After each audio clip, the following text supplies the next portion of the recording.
What's going on, guys? It's Barry here with the Scryguys, and today I am here with a Edward Kenway $100 deck. Don't even look at the bottom of this, because when I built this deck, Edward Kenway was about $6, and now it has shot up to $27. So let's just not include him into the actual price of this whole thing. Also, I was kind of lazy to make a presentation, so we're just gonna look at the Mox field and kind of just go through that way. So Edward Kenway is a commander from the new Assassin's Creed mini set that just came out, and it is 2 in Grixis, legendary creature, human assassin pirate. At the beginning of your end step, create a treasure token for each tapped assassin, pirate, and vehicle you control, Whenever a vehicle you control deals combat damage to a player, look at the top card of that player's library, then exile it face down. You may play that card for as long as it remains exiled. Super cool. This thing is doing a lot of things. It's giving you at least 3 type of kindred type of effects, or kindred types, however you want to call it, to really go off of. Obviously, I think because pirates have had a bigger pool lately, especially with the Ixalan set that just came out, I lead more into the pirates and then next to the vehicles, because you also want to set that second portion of his ability off. He's a 5/5, super cool. So the first portion of this, it's going to allow us to get ahead as long as we play a decent amount of pirates, assassins, or vehicles, and have them tap to produce us a lot of mana, or a lot of treasures during the end step. And then the second portion with the vehicles is going to be really cool, because it's going to let us plunder our opponents' graveyards for possible spells, creatures, abilities, whatever that we might not have access to in these colors, or maybe in just our budget range, right?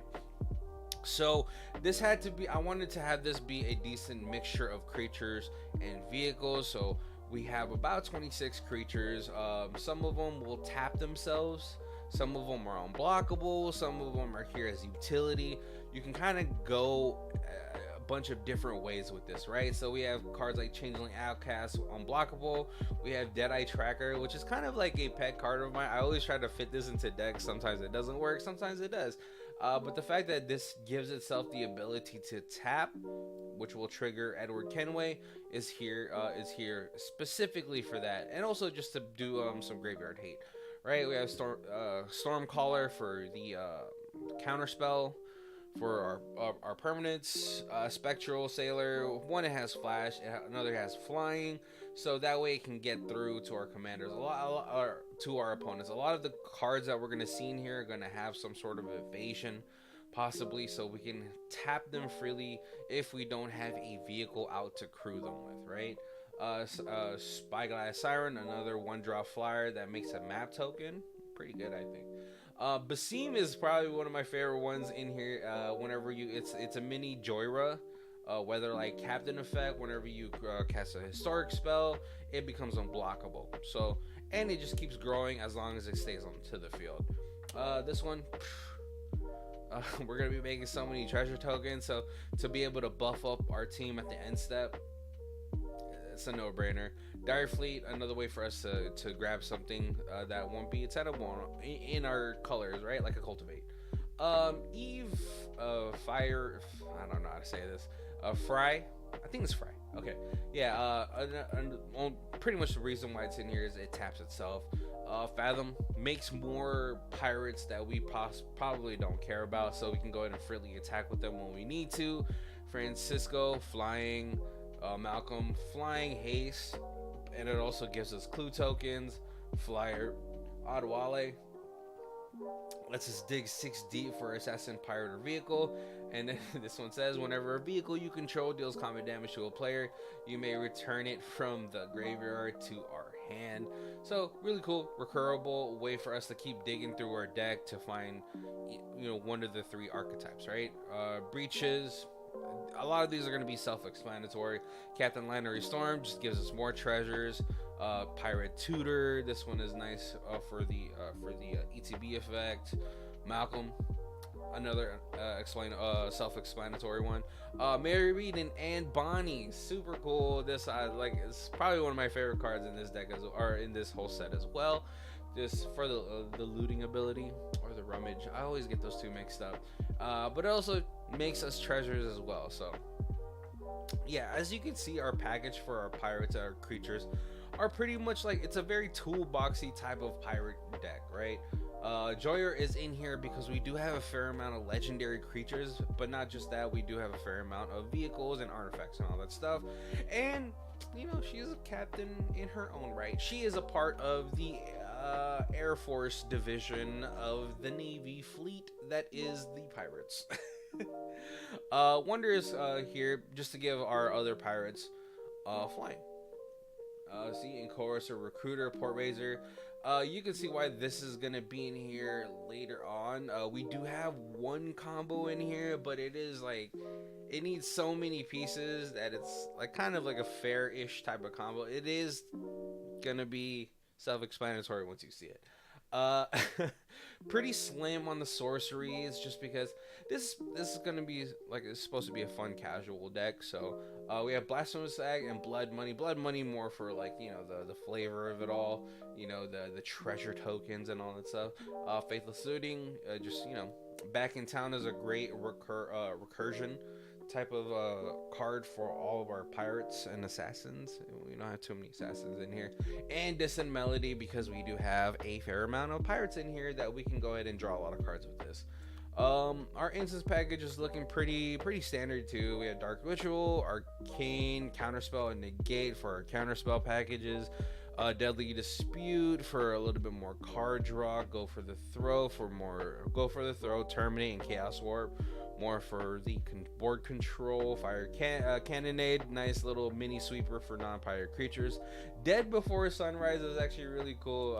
This one, it could possibly just board wipe a little bit, but it also gives us the ability to tap our creatures to create more tokens later. Desynchronization is another card from Assassin's Creed that is almost sort of like a Psych Rift, kind of, but it's a budget bounce spell. Returns all non-land permanents that's not historic to its owner's hand. So, you know, I mean, Psych Rift is still like a $40-$50 card. I would love to include in these like budget or like $100 decks that are blue, right? All right, so also pretty standard with our mana rocks. At least we're running the Signet cycle and we're running the Talisman cycle. That might be a little too much, I don't know. I haven't gotten to play test this deck yet, or actually like play it with like a group of friends yet, but just because we're in the Grixis colors, I kind of always go with this route, and then as I play more, I start to cut things down. But as far as like just like a metric of wanting to sort of see how this deck is, I usually put a decent amount of ramp, because I hate playing these non-green colors that don't have enough ramp in it. You know what I mean? You guys know what I mean. But let's look at the things that aren't ramp. So high speed hover bike, flash, flying, enters the battlefield, tap one up to one target creature, crew 1. It's gonna be able to allow us to trigger Edward Kenway's ability. Imposter Mech, just to go ahead and copy any dockside extortionist that's out on the field, or other like key creatures out there. Maybe you want to copy a Esper Sentinel or something like that. Really great card, and it's a vehicle, and so it's pretty decent, right? As far as like a clone card. Mobilizer Mech, it's really in here just for the flying. Smuggler's Copter is probably like one of the best vehicles, period. So this one lets us loot as well, so just another good card. And Unlicensed Hearth, a great one, just because this allows us to do a lot of graveyard hate for our opponents, but it also taps itself as well, so that's why it's mainly in here. Jackdaw for the flavor, and then the Indomitable, just because we need a little bit more card draw. As you saw, we're a little bit bare on that, and so yeah, I decided to put that in here. And so you saw it, Time Sieve. So Time Sieve is gonna, it's usually like a pretty heavy combo piece, especially in those that Esper Sphinx deck. But for this one, we're gonna need a couple of conditions met. We're gonna at least need 5 to 6 pirates, assassins, or vehicles out. We're gonna need about 10 treasures to really have this work, because the stack at the end step is kind of weird, because you make it, I still need to ask a judge about this. So if you make 5 treasures, can you, before your turn ends at the end step, tap this to sacrifice those 5 to then take an extra turn?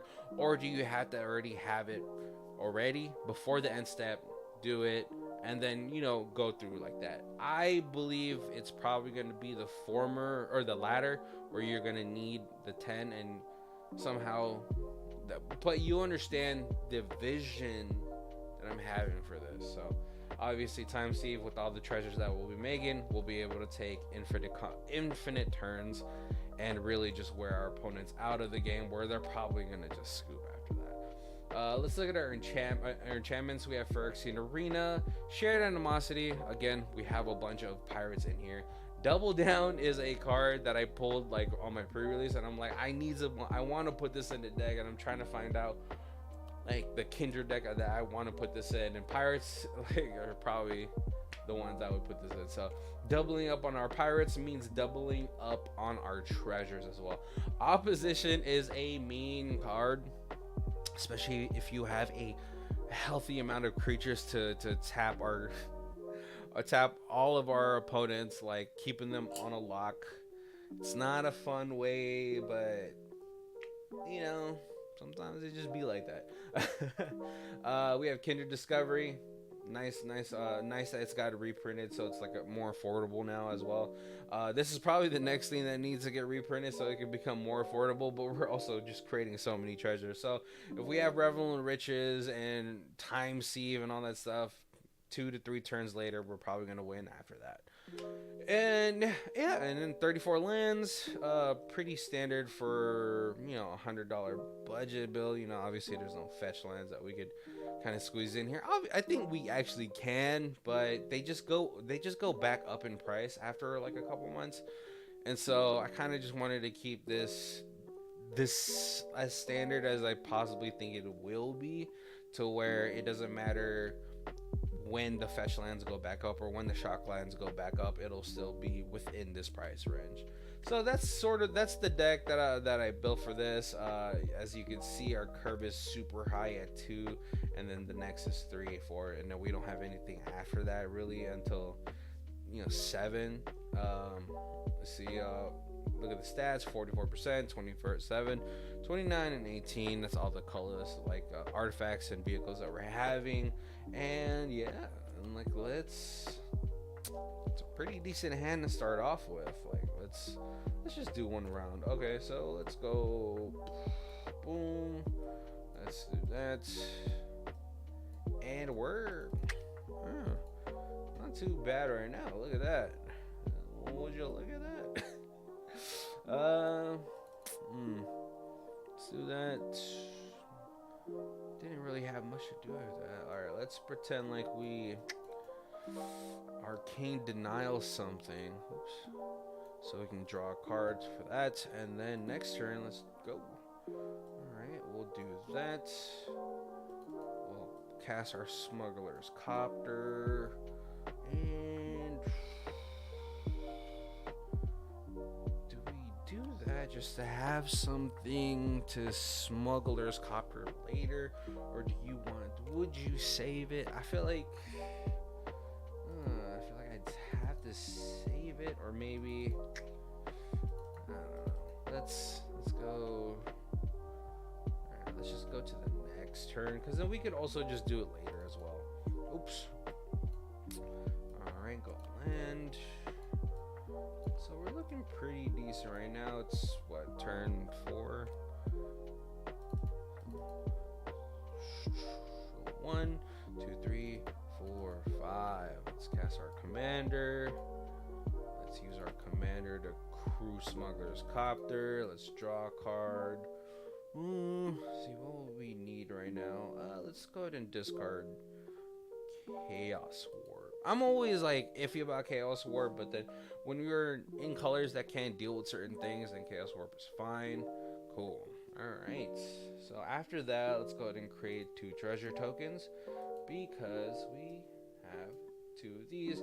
Probably exile something with Smuggler's Copter as well. Go to the next turn, Sunken Hollow. Let's see. What is it? Become a pirate as well? Okay, yeah. So then, yeah. So 1, 2, 3, 4, 5. Pirate Recruiter. Steal somebody's creature. It becomes a pirate until end that turn. It doesn't have haste, but let's go ahead and we're gonna do that. Crew, do that. Probably attack here and have these 2 crew this one. End step. Let's draw a card. We can go ahead and discard that because we have the best vehicle in the game. And so you can kind of see where the vision is for this deck. Pretty fun. Turn 6 board is pretty decent for us. 1, 2, 3, 4. We get 4 more treasures. That way we get, let's Deadly Dispute, a treasure. 1, 2. Kind of get out of the way and then go to our turn. Oh, look, another pretty good. That's. Alright, trigger on the cursor recruiter. Yeah, so you guys can see the vision for this deck. I think it's going to be super fun. Hopefully you guys build it. If you guys build it, let me know. I definitely want to hear about it from you guys. And yeah, like, comment, and subscribe. And we're so close to 500. And again, we just want to say thank you guys for joining us. Thank you guys for subscribing to us. We really appreciate you. And we really want to hear your feedback. So yeah, have a good day, guys.